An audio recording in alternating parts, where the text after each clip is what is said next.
So the question is the dreamed universe zero-dimensional, three-dimensional, or perhaps both?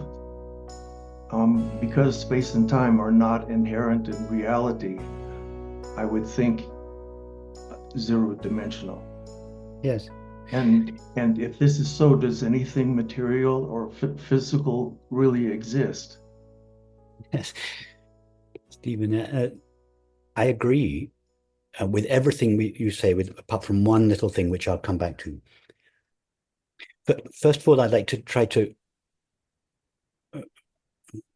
try to relate what you're suggesting about this non-dimensional or zero-dimensional consciousness or reality to our experience, so that we're not just talking abstract philosophy, or rather to show that what you've suggested is not just abstract philosophy.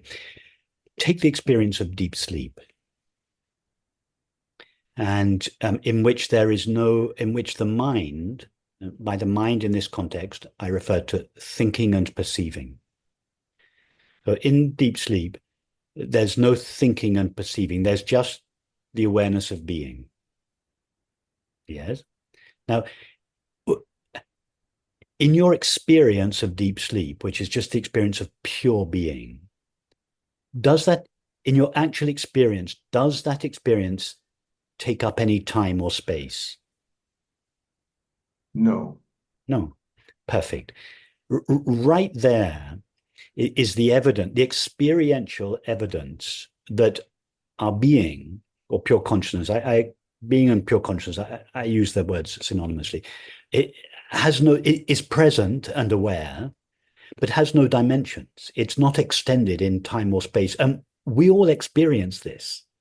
So that's the first thing I want to say to this suggestion that reality, pure being or pure consciousness, is without dimensions. It's not an idea that we got from the Vedas or the ancient Greeks.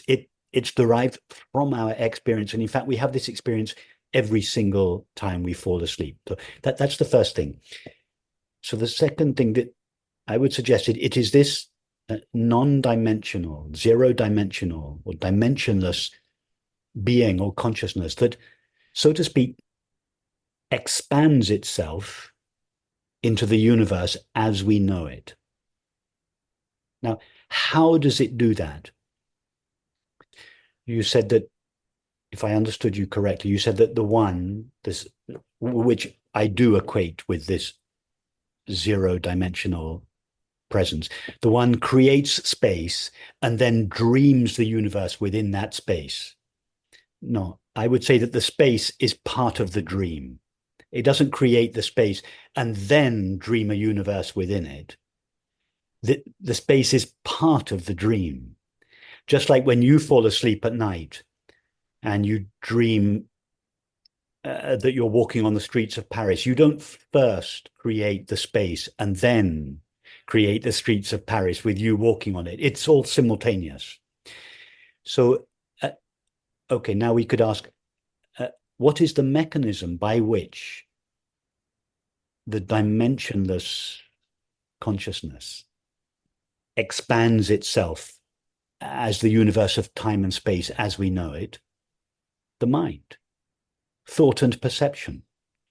Consciousness, so to speak, assumes the form of, or puts on the VR headset of thinking and perceiving, and its own dimensionless presence, without ever ceasing to be itself, expands or seems to expand into the universe as we perceive it. Surprise, surprise, when thinking and perceiving begin in the morning, the universe appears.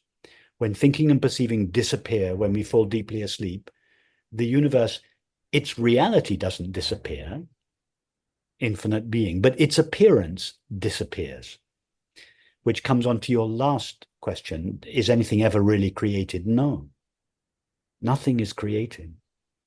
There are no things. There's no world. You understand, I hope we all understand this on this meeting, that I don't mean, this is not a nihilistic, this is not a rejection of the world or the universe by saying nothing exists, there's no world, it means there's no world as we normally conceive it to be.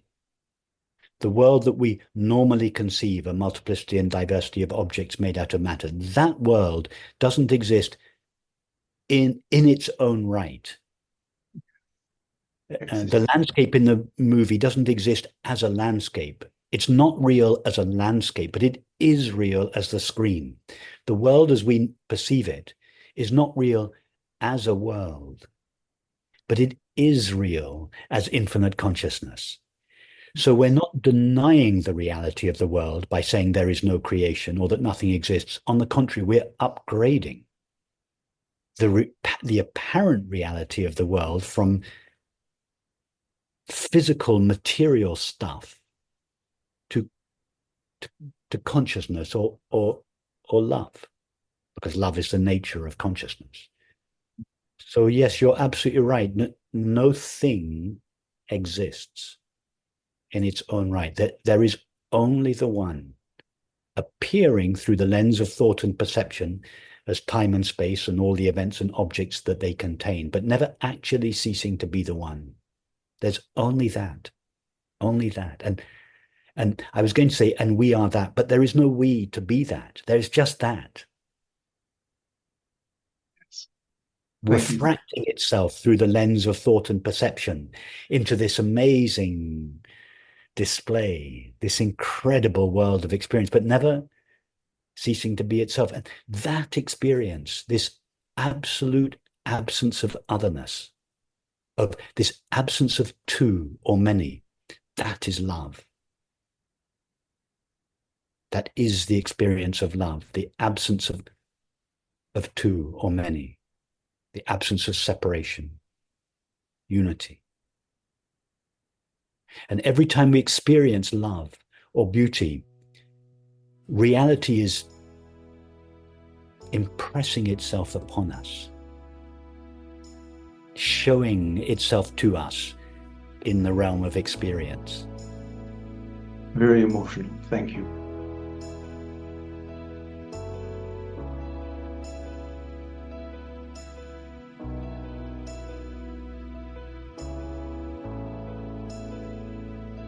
Consider the possibility that, as we've discussed, as we touched on the last few days, that time and space are not inherent in reality itself.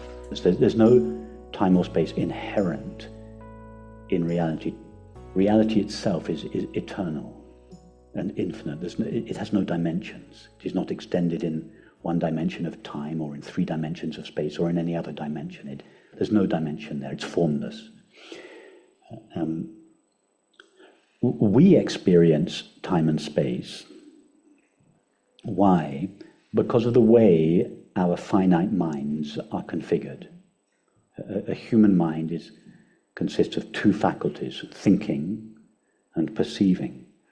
When the infinite, as we were speaking earlier with Otto, when the infinite looks at itself through a finite mind, or looks at reality through a finite mind, it perceives reality in a way that is consistent with the limitations of that finite mind. So when infinite consciousness localizes itself as a finite mind, that's each of us, and looks back at itself, it sees itself through the filter of thought and perception. Mm-hmm. So when it looks back at itself, it doesn't see the eternal or the infinite, it sees time and space.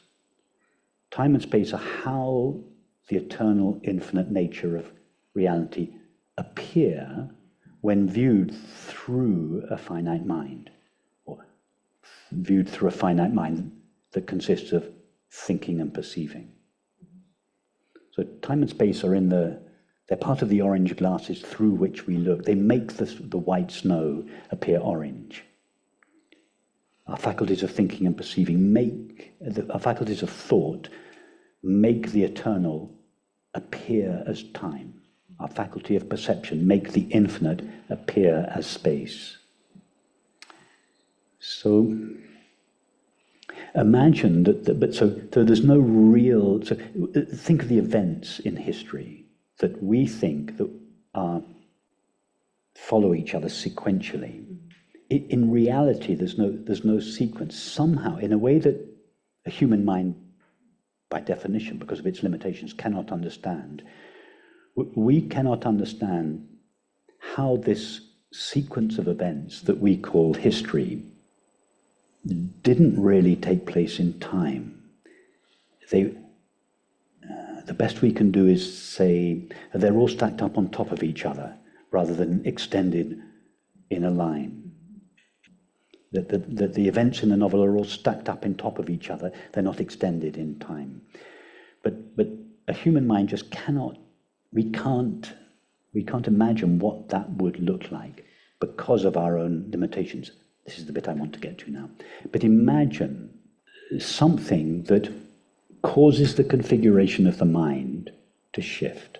A substance or meditation that caused the normal configuration of the human mind, thinking and perceiving, to dislocate, to expand, to change.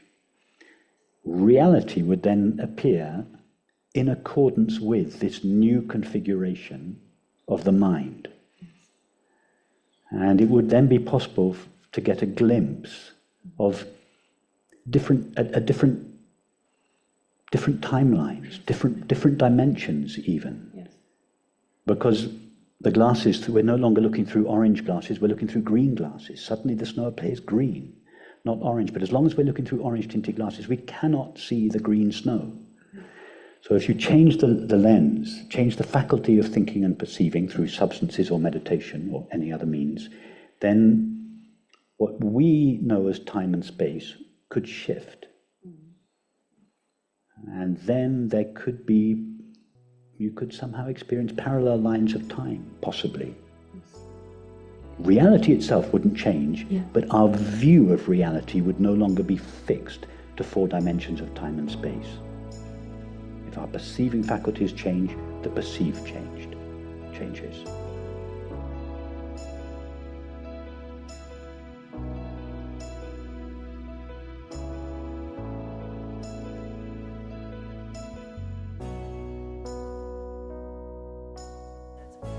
So we think, in conventional thought, thinks that there are trillions of objects that have existence. In other words, we think that existence is something that can be divided up, parceled out to different objects, and each object has their own little bit of existence. This has a very little bit of existence, and this room has a bit more of existence, and America has even more, and the world has even more. But existence or being is not something that can be parceled up. Existence cannot be divided. It's like space, relatively speaking. It's not something that can be divided up. It is because we put the object first rather than consciousness first. We think there is the object first, and consciousness appears later as a byproduct of that object, and then views that object. In other words, there is the world first, and then the body, and then the brain, and then the mind, and finally, at the last minute, something called consciousness appears. And that consciousness comes and goes, and that the world always exists, independent of consciousness. But that is just not our experience. There is no evidence for it. Consciousness is our primary experience. Before it's possible to have an experience of anything, I must be both present and conscious or aware.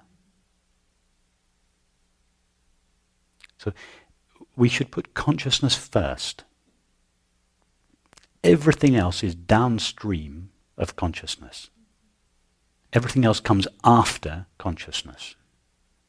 Because that is our experience.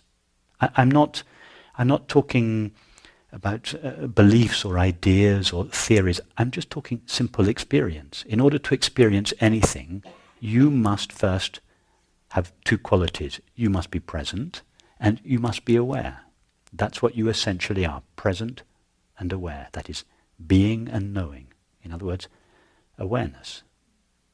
Everything that arises in awareness, and our entire experience arises in awareness. Have you ever had an experience that arose or existed outside awareness? Or has anybody, or could anybody? So there is no evidence, zero evidence that there is anything outside awareness.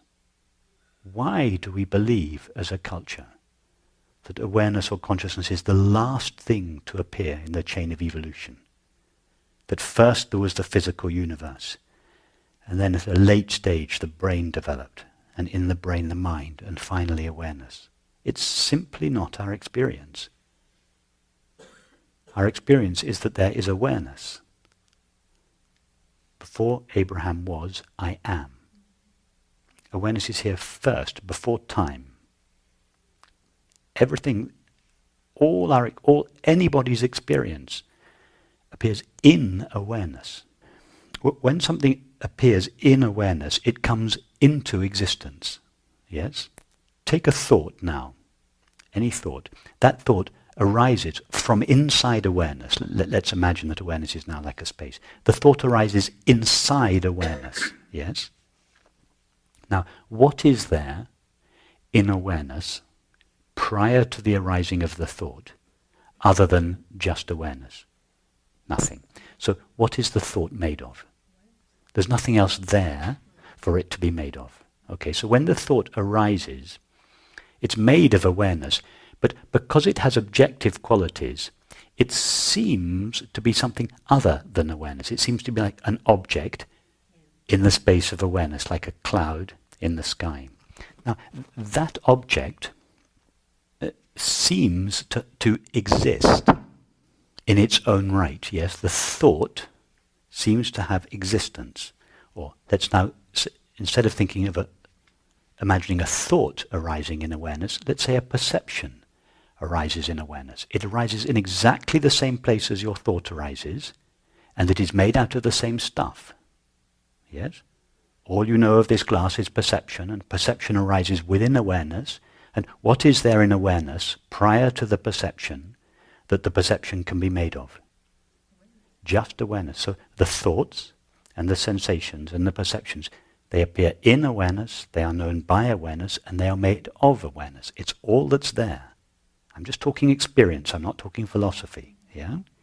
Now, if we forget about the presence of awareness, okay, let's forget that. And now we just have a collection of objects. Yeah? Thoughts and sensations and glasses and people and chairs, all floating around in a medium that is, it's not awareness, we've forgotten about awareness. Okay, so each object now seems to have its own existence. Your thought seems to have its existence. This glass seems to have its existence. This chair seems to have its own existence.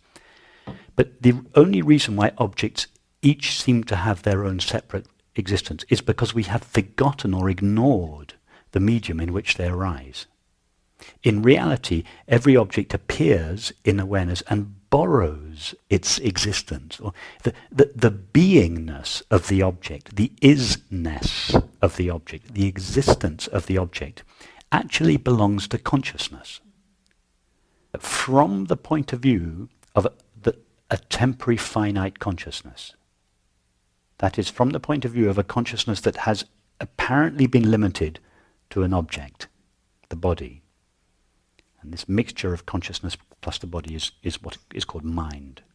So from the point of view of mind, the temporary, limited mind, experience consists of a multiplicity and diversity of objects. But that is because the mind cannot see its true background. Although it is made out of it, just like the character in the movie is made out of the screen, the character can't see that. The mind can't know consciousness, although it is made out of it. You see, you're imagining that we perceive the world. We don't perceive the world. We perceive perception. We presume it's the perception of the world, but we never find the of the world. It's just perception. It's not the perception of something. What I should say is, an apparent world comes into existence. Yeah, it's not the actual world, and the appearance of a world comes into existence when consciousness takes the form of perception. But no actual independently existing world ever comes into existence.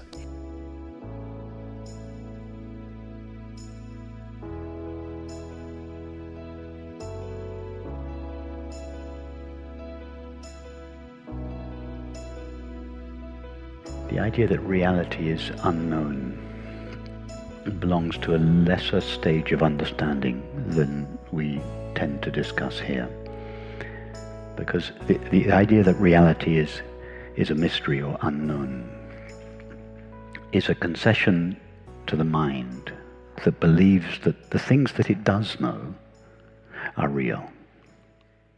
The objects, the people, the world.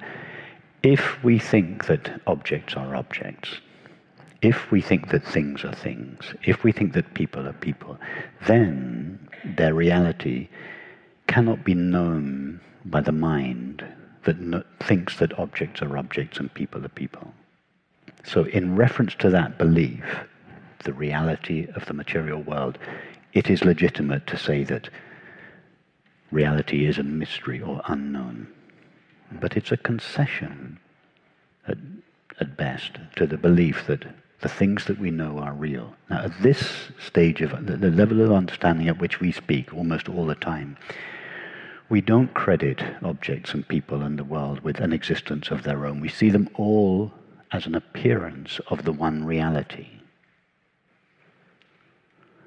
To suggest that something other than that one reality is known, and therefore that the one reality cannot be known, is blasphemy. It's to suggest that there are two things. One, things that we know, and two, reality that we don't know. That's blasphemy. So here we don't credit things with an existence of their own. We see things an appearance of the one reality. So from this point of view, reality is all that is ever known.